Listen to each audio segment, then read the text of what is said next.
Donc, l'objet de notre intervention, c'est aussi de montrer que dans ce nouveau référentiel, hein, qui est composé, comme vous l'avez vu déjà et entendu, de 4 pôles, de 4 blocs de compétences qui vont interagir les uns avec les autres, hein, dans la formation, dans la stratégie qu'on va mettre en place pour former et professionnaliser les fleuristes. Alors, je veux bien qu'on passe à la diapositive suivante. Donc, cette stratégie de formation, elle va devoir prendre en compte ces quatre blocs de compétences, donc mettre en synergie les compétences qui sont visibles dans chaque bloc dans les situations de formation, mais on aura aussi à intégrer les savoirs associés. Les savoirs associés qui sont nécessaires à la professionnalisation des futurs fleuristes, mais en cohérence avec les besoins des activités qui seront développées dans ces situations de formation. Donc là, je vais passer à la diapositive suivante. Donc, ce sur lequel on doit travailler, à mon avis, dans la continuité du CAP, hein, finalement, mais dans les académies en réflexion pédagogique, hein, ce sur quoi on doit travailler, c'est bien sur la planification. Comment, à partir de ce référentiel qui est finalement assez ramassé, puisqu'on a 4 blocs de compétences, comment on va pouvoir planifier l'ensemble des compétences à travailler dans un plan de formation qui soit cohérent à l'ensemble des intervenants pour cette formation. Comment on fera aussi pour choisir des contextes professionnels qui soient adaptés au niveau du BP fleuriste, hein, et comment on va les préparer et les formaliser ensemble, parce qu'évidemment, les situations professionnelles sur lesquelles on va travailler vont demander un travail de développer des activités en rapport avec les blocs, d'associer les notions, mais tout ça, effectivement, dans un contexte professionnel qu'il va falloir déterminer. Donc, on va aller un tout petit peu plus loin sur le contexte professionnel, si vous voulez bien. Alors, oui, donc le contexte professionnel. Mais finalement, ce contexte professionnel, c'est quoi? C'est forcément un contexte qui est en lien direct avec une réalité professionnelle qui sera vécue, devra être vécue par un apprenant en vécu fleuriste. Et ce contexte professionnel doit être caractérisé, c'est-à-dire qui est concerné, pour faire quoi, dans quelles circonstances, où, comment, quand, enfin bref, toutes ces questions qu'on doit se poser pour élaborer un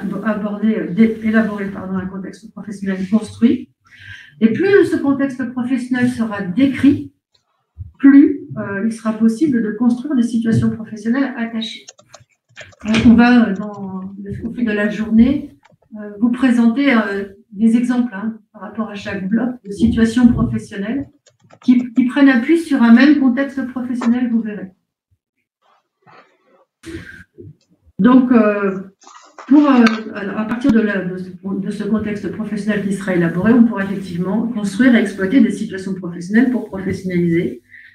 Et à partir de là, on pourra faire le lien avec les compétences et aussi suivre les acquisitions, hein, des élèves par rapport à ces compétences. Hein, parce que on le redit là, mais je pense que tout le monde l'a déjà en tête. Hein, les situations professionnelles qu'on met en place vont pouvoir avoir un degré de complexité variable en fonction de l'autonomie dont les apprenants sont capables. Et puis aussi, dans la planification, l'autonomie n'est pas la même en début et en fin de formation.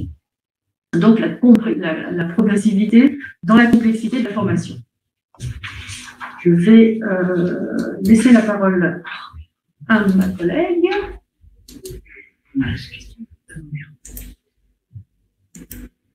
Voilà. Alors, une situation professionnelle, évidemment, comme tu viens de le dire, Marilyn, elle a différents niveaux de complexité. Donc, les questions à se poser, elles sont les mêmes, hein, et elles sont surtout révélatrices du milieu professionnel. Hein.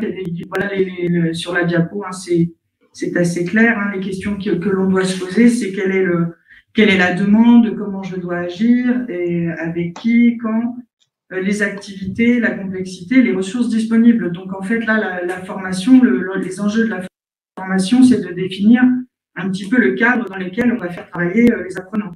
Vont-ils travailler seuls, en groupe? Vont-ils avoir une situation complexe à gérer ou plutôt simple? Toutes ces modalités-là, elles ont été vues, vous les connaissez, vous les travaillez déjà en CAP, elles ont été décrites. Et les enjeux nouveaux, ça va être un petit peu la place des savoirs associés dans ces nouvelles situations professionnelles, parce que l'équipe encadrante, l'équipe pédagogique devra déterminer la place, les contenus, la quantité de ces savoirs associés qui sont ici listés, dont on a essayé de résumer un petit peu par rapport au CAP ce qui avait été plus travaillé en BP. Donc forcément, on imagine que c'est forcément plus approfondi qu'en CAP, hein, la reconnaissance des végétaux. La botanique appliquée, elle est nécessaire à l'exercice du métier, on renforce les connaissances forcément, la technologie et les pratiques professionnelles, pardon, aussi.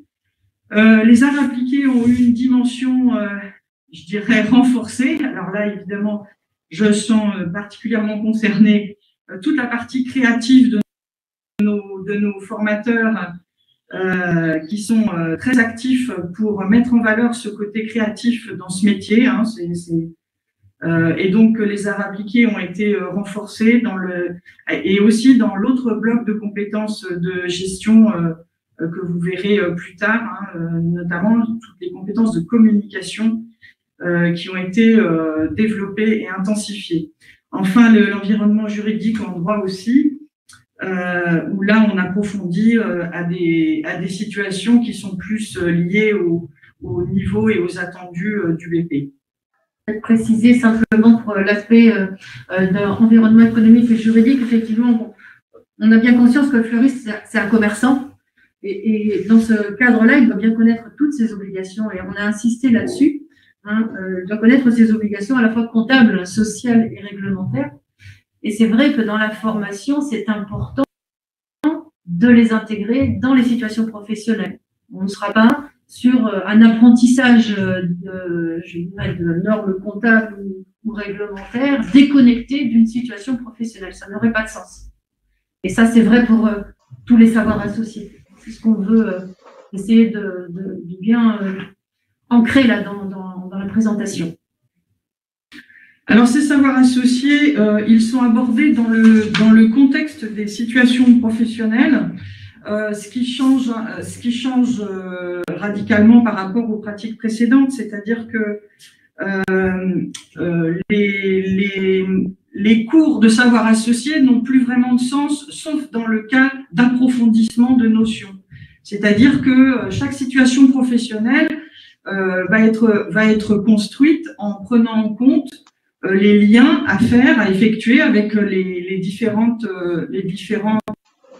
savoirs associés, y compris pour les enseignements généraux, et ce pour favoriser la cohésion d'équipe et le travail en équipe, et puis la planification en amont de toutes les activités pédagogiques et des cours d'approfondissement à envisager, justement.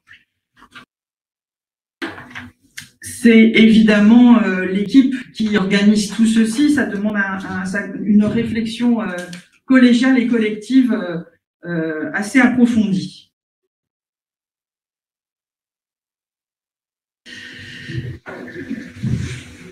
Le projet, il a tout son sens, il est construit sur les 2 années, puisque si ces situations s'enchaînent, si cette situation s'enchaîne en mettant en lien les savoirs associés, c'est évident que les différents formateurs sont censés communiquer très largement sur les contenus et sur la mise en cohérence des situations professionnelles et des attendus. Situation professionnelle vécue à la fois en centre de formation, mais également en entreprise, qu'il est important de mettre en cohérence également dans cette planification. Voilà, je crois qu'on a dit à peu près tout ce qu'on avait prévu de dire sur cette question-là. Peut-être insister sur l'importance, alors quand on lit le référentiel, vous avez dû le regarder dans le décret, peut-être il est assez peu décrit sur certains savoirs associés notamment, mais il est important d'insister sur l'importance justement d'avoir ces savoirs associés. Alors je vais refaire une redite encore, mais associés aux situations professionnelles dans ces séquences qui sont construites pour mettre en cohérence l'ensemble. C'est vraiment très très important pour la professionnalisation des futurs fleuristes. Et donc ça nécessite beaucoup de temps de concertation entre les formateurs. Et ça se planifie.